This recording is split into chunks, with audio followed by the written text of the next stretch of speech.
represent different characters. Joel is Scarlet. He's a girl. Brian is the forest, which in this story is alive. Jeff is a pirate, the first mate. I am Gerald, a boy who loves candy. And Paul is the pirate captain's ghost.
was building a raft to sail, just collecting firewood.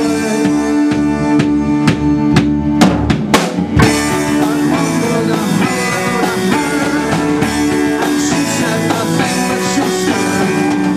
I began to quietly build. We were friends, but we're silent still.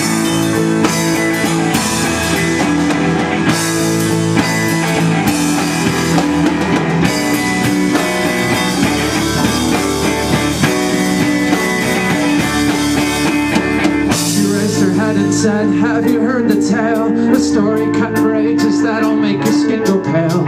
Admitted that I hadn't, afraid that she would laugh. Her lip curve half a smile to the working on